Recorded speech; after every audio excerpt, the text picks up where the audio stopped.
All right, we're in a new location today, but nothing has changed when it comes to who we want to do well here in the ACC. And that's everybody, right? But there are teams that have higher expectations. There are teams that have to show improve. And there are teams that I think a lot of folks are sleeping on. We've got Kenton Gibbs in the building. He's going to tell us all three segments of each of those divvied up, what we got going on here in our league headed to football season. Let's go.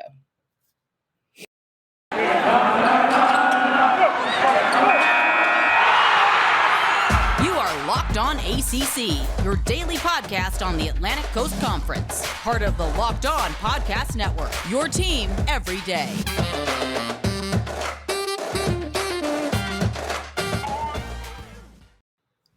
What's going on, everybody? Welcome to today's edition of Locked On ACC. I'm your host, Candace Cooper, joined by our Monday host, Kenton Gibbs of Locked On Wolfpack. So excited to have you guys. Once again, thank you for making us your first listen each and every day. We are available for free wherever you listen to podcasts. So once we get things rolling, we can't stop here on this Monday show. It's almost always a good time with Kenton Gibbs. How you feeling today, Mr. Gibbs?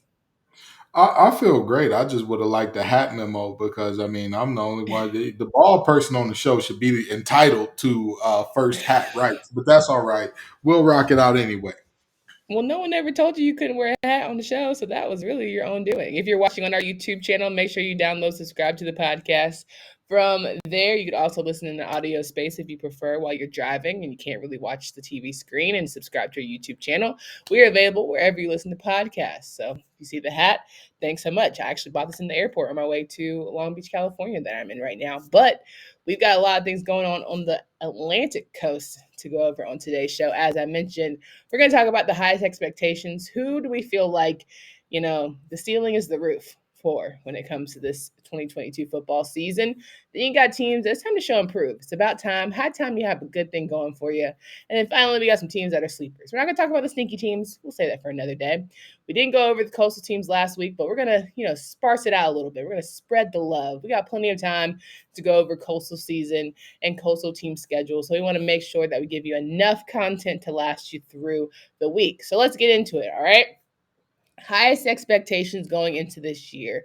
I'm going to let Kenton go, and then I'm going to say who my personal pick is. We'll debate and banter all the things, and then we'll get you out of here, all right? So, Kenton, who do you have as the highest expectations going into this season for the ACC? Oh, it has to be Clemson. It has to be. It has to be. There are people, for whatever reason, I don't know the reason. I don't know why folks are this beholden to high school rankings that they just can't let it go. But there are people who have DJ being a first round NFL quarterback. I'm sorry? Yeah, I could not believe it. I could not believe it. We went over the list last week that had DJ as one of the top quarterbacks in there. This is a team that people still believe that Trevor Lawrence and Travis Etienne may be walking through that door. Now, don't get me wrong. Defensively, they have the guys. And I'm a huge proponent of it's not about your X's and your O's this year, Larry's and your Joe's. And Clemson got some of the baddest Larry's and Joe's in the nation. So they're going to have the highest expectations. The media picked them to be the winners of the conference by a good margin. It wasn't very particularly close for anybody else. So this should not be much of a shock to anybody. After what was a down season for Clemson, they're expected to get back up on their perch despite losing two coordinators or both of their coordinators. I love how you said Clemson from an X and O standpoint because, you played the game, you understand, you've seen it with your eyes, you've seen it with your, hands in the dirt, all the things. I picked Clemson because for the simple fact of I want my conference to be around when this is all said and done. And if Clemson stinks, it kind of makes me feel like realignment looks better and better to teams who have really strong fan bases. Like, what are we doing here? If our former national championship team was past, 7 years now, can't even be in the conversation from a national standpoint, let alone our own league, is the league in a good spot at all? And I'm going to argue no. So I need Clemson to do well for the sake of when you do well, it puts everyone in the glimpse of, okay, Dabo's got it. We can put him in the conversation. We can put Clemson is back in the energy in the universe and all the things. And we can ensure that maybe down the line, we could sell the ACC a little bit better. But it's not about Clemson. It's not. It's about any team from the ACC being great. If we're talking from that standpoint, Not you just dumped on my whole take. Not you just dumped on my whole I'm take. not dumping on your You might whole have take. to run it back. Okay, go ahead. I'm offering a rebut to the take because for this reason. Nobody asked for your rebut. I asked for agreement. It's I can't give you agreement. I'm sorry. This is I can't lie to you. I'm gonna tell you what it is, what it ain't, what it could be, and what it can't. And this conference could be great, even with Clemson being meh. There are multiple teams. I am telling y'all. Okay, now think about it this way. Let's go I'm back. intrigued. The grant of rights doesn't expire until when? 2035. 2035, right? Okay. One All the teams that have announced that they're leaving, that were not bought out of their contracts or were not partially vested in their new conference, they had to wait until 2 years or so before their grant of rights was up, before they went elsewhere, correct? So if we assume that we're working with that same timeline and we're looking at 2034 as when we'll start to see teams bounce and go and left, okay, you're talking 12 years in the future. Let's look 12 years in the past from now. In 2010, was Clemson the it girl in the conference? Was Clemson the school that's like, if Clemson ain't good, the conference is terrible? No. But that's why you keep playing year after year. And Clemson has built up the reputation to have you sit here and say, yes, they are the team that everyone expects to do well in this conference for us to have a leg up on a national platform. Yes, absolutely. They've earned that. But and I agree. But here's what I'm saying. Other teams can earn their way in or earn their way out. Well, actually, no team can earn their way out because Clemson's the only one in that club right now. But other teams can earn their way in. Remember, Florida State was the hot miss thing on the block. Every year it was Clemson, Florida State to determine who was going to win the ACC. Then all of a sudden, Jimbo left and that thing fell off a cliff. They fell off a cliff over there in Tallahassee. So the reality is, if I'm looking at, does this conference need Clemson to be great? The answer is a definitive no, because if the other schools step up, if the other schools do what they need to do, and we see 1, 2, maybe even 3 teams jump into national conversations, it's hard for me to say the ACC is in trouble because their best team is Louisville. Okay, and if Louisville is whooping tail and taking names, I don't. What does the city of Clemson, South Carolina? It means you need to go back and apologize for all of the horrible Satterfield takes that everyone has delivered on this show. Wow, every single person. You know what? You're making me get ahead of myself. But we're gonna talk about Satterfield later. But yeah, don't get too far ahead of your britches because if you were to sit here and throw out Louisville being the team of the ACC, I would laugh you off the stage. Louisville was just a name to throw out there. It could be NC State. It could be Pitt. It doesn't matter what the team name is. If a team shows up, they recruit their tail off, they put together some systems that have their players in the best position to succeed, and they go to a playoff, win a playoff game or 2, get into a national championship, win a national championship or 2. Between now and 2034, we're talking a whole different world where, like, Clemson being good is good. Every team in the conference being good is good. Duke being good is good for the conference. But if you're saying this team has to be good in order for us to exist, I don't agree with that necessarily. Bro, you kind of just jacked up this whole segment because it was supposed to be the person that has the highest expectation. You pretty much just talked yourself in a circle about how they're not the highest expectation. No. That's not what I'm saying. See, and this is why I love this show, because we get into the nitty-gritty of it now. If we're talking about highest expectations for this year, we both agree that it's Clemson, right? We both agree. Yes. But with that being said, the difference comes in at this belief that Clemson has to be good for the conference to still exist when that grant of rights is up. I disagree with that. But I do believe that Clemson has the highest expectations for this year. Now, do you think Clemson has to be good, and if other teams come into the conversation, it won't persuade the big name brand schools to leave our league, like the FSUs? If it's not the FSUs, the Miamis of the world, the North Carolinas of the world, do you see them being like, we want to go play somewhere else? Somebody has to be in that category, and somebody should be one of those teams. It should be one of those teams in order to keep that team here. Because I look at it like this. If you look at all the teams that have left their conferences, the only one The only one that was just straight running the table the way, having a way that left was Oklahoma. Everybody else was just a drop in the bucket in terms of actual winning, in terms of actual championships, in terms of doing relevant things, especially if we're talking about football. When's the last time USC, UCLA, Texas, or Texas A&M won a conference championship in football?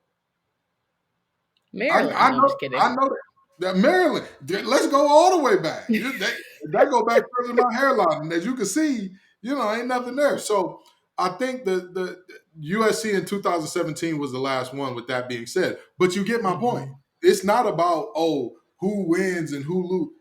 If these big name teams are winning, the likelihood of them saying, you know what, we need to go elsewhere, or these teams with huge fan bases are winning, it's unlikely for them to say, well, you know what, we want to go from being the top dog here to being the middle of the pack dog maybe elsewhere. And then on top of that, to destroying some of the rivalries like we've already talked about. Everybody, when Swam came out with the UNC is talking to the SEC thing, everybody said, well, what about Duke? You can't leave Duke. If you take UNC, you gotta take Duke. So, I mean, the reality is, do I see these teams leaving if they are the top dog? No. Do I see them leaving if they're not the top dog? I think the chance increases. Why does Slim Slam always have to catch a stray? Good God. The homeboy tweets out one thing, and y'all will never let Slim Slam live. Anyway. Swim earned the stray. Hush. We want all the smoke for Swim here on Locked On ACC. We want all the smoke. That's a Locked On Wolfpack thing. Keep that over there. As you gear up for fall, you need the right people on your team to help your small business fire on all cylinders. LinkedIn Jobs is here to make it easier to find the people you want to talk to faster and for free. You can create a free job in minutes on LinkedIn Jobs to reach your network and beyond to the world's largest professional network of over 810 million people. LinkedIn Jobs helps you find the candidates you want to talk to, again, a lot faster. Did you know that every week nearly 40 million job seekers visit LinkedIn? Post your job for free at linkedin.com/lockedon right now. That's linkedin.com/lockedon to post your job for free. Terms and conditions do apply. We're rocking and rolling here with Kenton Gibbs of Locked On Wolfpack. We're discussing the highest expectations for the team this season. We both agreed it's Clemson, but there's also teams that have to show and prove this year. And of course, we start out with the co-host of the show. So which teams for you from a football standpoint need to show and prove the most? It could be several. We could start with one. Well, the red and white from NC State. It's time to show and prove, young men. It's time to show and prove. It's been a lot of hype. It's been a lot of talk. It's been ACC Player of the Year. It's been all these first teamers. It's been all this, all that. Don't matter. You have to go out there and prove it on Saturdays, on Thursdays, on whenever under God's green earth y'all are playing. You have to go out and prove it. This is a year that I have never seen expectations be this high in Raleigh. What is NC State going to do about it? Are they going to wet the bed or are they going to show up? Not wet the bed. Well, I'm going to tell you that at the end of the day, everybody keeps saying, well, what about last year's North Carolina team? What about, there's a lot of similarities and all this. And NC State is beating that back, and NC State fans are beating that back and said, oh, this is why we're different from that team and all that good stuff. Great, good, cool. Whoa. Scratch, record scratch. Wait, someone said the North Carolina team from last year, they should have been good because they repeated and same how it came back, and they should have been better. What I'm hearing is there are a lot of similarities between this NC State team and that North Carolina team, which I strongly, heavily, vehemently disagree with.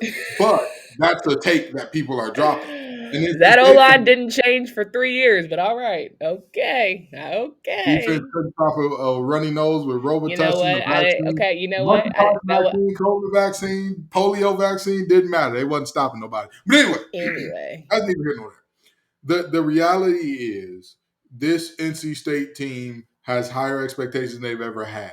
And this is the time to show. And this is the time where we're hearing that NC State has more talent, more depth, more all these good things. You got guys like Porter Rooks who turned down Alabama to come to NC State. You've got Devin Leary, ACC Player of the Year. You've got Corey Durden, first team All-Conference guy. You've got You Peyton got a Wilson. lot. You don't have to name the roster. You got a You lot. got all You these got guys. enough. You got all the guys. You got all the guys. You got all the things. Time to make Yeah. some winning happen. Time to go get in that ACC championship game. Everybody's naming you as a dark horse potentially for conference champ and for getting into the playoff. Go do it. Go do Yeah. it. You got to show and prove, Dorn. Yeah, I agree with NC State take. I definitely think that it's time. Like, I think all the pieces are there for them to be successful. I've talked about it ad nauseum. I picked them to win the whole kit and caboodle. So, like, you've got the Clemson monkey off your back. Do it again. Make it a regular thing. Make it to where you don't squat the bed on teams that you absolutely should beat. You got a Texas Tech matchup that I think is going to say a lot about your program and what you're trying to do. I think that's one of the biggest games they're having during the season. I will say for me, one of the big show improved teams this season will be Boston College. I think you have all the pieces in place to be successful, right? You at least show me improvement. I think, Halfley has certainly turned the tide in terms of how we look at Boston College. We've always respected them in some capacity because they have really good guys, great offensive lines, solid quarterbacks, really good running backs, pound the ground, do all the things. But now you're a defensive-minded coach. Let's see if we can put all the pieces that are required of a football game together and really win some games that maybe people were like, maybe not. Or, oh, damn, Boston College showed up. Like, I think that's what I want to see out of Boston College this year, to where it's not just about Phil and Zay, but you can show me a team that, there are pieces that people have not even really given it too much credence to. And now we can say, yeah, Boston College is really here trying to make a statement in this Atlantic division. This is the first ever time that I have seen coming out of Media Day, Halfley wasn't the guy that everybody talked about won Media Day. What happened? What happened? Media Day. Well, I didn't hear actually that anybody won Media Day, which is pretty interesting. But remember now, the first 2 years of Halfley, everybody said, "Oh man, that Halfley guy, I'd run through a brick wall for." What happened? Why y'all like Halfley no more? Why y'all stop loving I don't think they dislike Halfley, but I think it's at some point everyone's hype on the young coach, and that's the new system now where they like the young, non-melanated coach who's really smart, who can do all the things, and then next thing you know, they're just average Joe. So I don't know. I think he's a great coach. Like, don't get me wrong here. I love Halfley, but at the same time, it can't be we had all the pieces stacked against us and we still did decent. Like, I don't want all the pieces stacked against you and you still overcame adversity and still, a really good team. Like, that's what I want to see out of Boston College this year. I think the Boston College does have experience. They have a lot of guys who played a lot of ball returning and all that good stuff. The reality of what Boston College is or what they're going to be is very simply on the arm of Phil. We know what Garwo is going to do. The boy's a baller. He's a stud. Those quarterbacks had wet noodles for arms, and he carried that offense on his back. They didn't have a deep rotation of good running backs. It was him and him only, and he was toting the water, doing whatever needed to be done to get that team some wins. So I think that this is a very simple case of what are we going to get from Phil Jacoby? Because I agree, when he's healthy, he just has some nasty stuff. He just does things on the field that I'm like, wow, that's impressive. So I can see where you're coming from. I just love to throw that out there because I have told people for forever saying a coach won Media Day is pretty stupid. And Halfley was the prime example of that the first 2 years he was at Boston College. So Well, I think the vibe of this year's ACC Media Day was just very melancholy, if I'm going to be honest. Like, there wasn't anything that, like, stuck out where it was like, oh, snap. There wasn't anything that made you say, like, all right, like, I guess. And just, there was no wow factors. It was pretty much everyone saying the same things. I think the biggest person or the biggest moments for ACC Media Day came from Commissioner Phillips, which ended up being a big ball drop. So that was just, neither here nor there, something worth mentioning or wanting to relive for sure. But as we're moving on to these final segment here with the sleeper teams of the 2022 football season here in the ACC, I want to remind you guys that there are so many opportunities to bet on all of your favorite teams going into this year. If you have one that's a heavy hitter, make sure you leave it in the comments. I see all the go Canes. I see all the, go Heels, all the things every time I click and log in. So I want to make sure that you're putting your money in the right place for your said school that you root for. Go to betonline.net, the fastest and easiest way to check in on all of your betting needs. It continues to be the online resource for all of the sports wagering information, live in-game betting scores, and podcasts. Head to the BetOnline today or use your mobile device to learn more about the action happening today. BetOnline is where the game starts. So we're wrapping up the show here with Kenton Gibbs, Locked On Wolfpack. And let me just say, I like that we're vibing today. We're actually on the same track and we are in agreement on most things. I think this might be the segment that gets dicey. The sleeper teams. Absolutely. 100%. I think this might be the segment where it gets a little dicey. So there are teams here in the ACC that everyone says, they may be good, they may be not going to lose sleep over. I would love to hear from you, your sleeper teams, because I 100% can almost guarantee we're not going to agree. So I want to hear. Give me two before the day's over. I need two. Well, I actually got three. And I'm because you following directions is just so hard for you. It's not just gonna happen. impossible. It's impossible. It's just not impossible. gonna happen. I never colored inside the lines. What do you want from me? Anyway, we know. So the three teams I got, and this is ugly because two of them are the two teams who were in the conference championship last year: Wake Forest, Pittsburgh, and my third, because I love me some Malik Cunningham, is Louisville. I love me some Malik Cunningham, so it got to be Louisville. So those are my three sleeper teams. And I know some people. Why are they? I don't know why you even sleep on them if they're defending champs. That's the thing. Who has picked Pitt to win? What have we heard about Pitt this offseason? What have we heard about? Have you heard? Slovis is transferring and he's going to be the starting quarterback. That wasn't the biggest story out of Pitt this offseason. The biggest story out of Pitt was Mario Addison, did he leave and were they wearing USC gear when they Mario left? Addison, you mean Jordan. Jordan, I'm sorry. Did Jordan Addison leave and was his family wearing USC gear when they left? That was the big story. Such an NC State guy to say Mario Addison. Worry about yourself, okay? Worry about yourself, buddy. Anyway, did Jordan Addison and his family show up in head to toe go Trojan paraphernalia before they left? That was the big story out of Pitt. Slovis coming is like, oh yay, they've got a quarterback, I guess. Like that's kind of been the feeling there. But I would caution people against sleeping on Narduzzi and that team. I think that he's going to have that defense. Yeah. I think he's going to have that defense better coached up than they were last year. And so that's a team that, for obvious reasons, I think that they've got some weapons offensively. They got one of the best tight ends in the nation. They got some things that they can, make some things shake up there.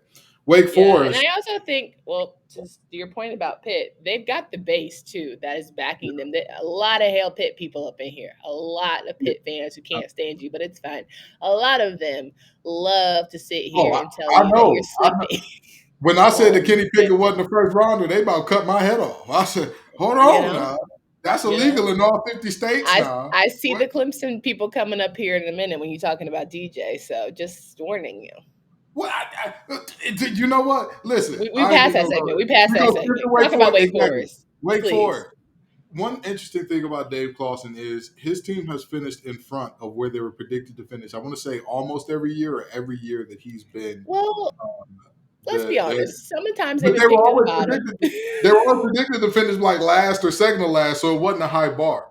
But there is some credence to that. You got to give some credence to that. This is a team that's returning a very good quarterback in Sam Hartman. They're returning some very good weapons in A.T. Perry and company and Moran and all those guys.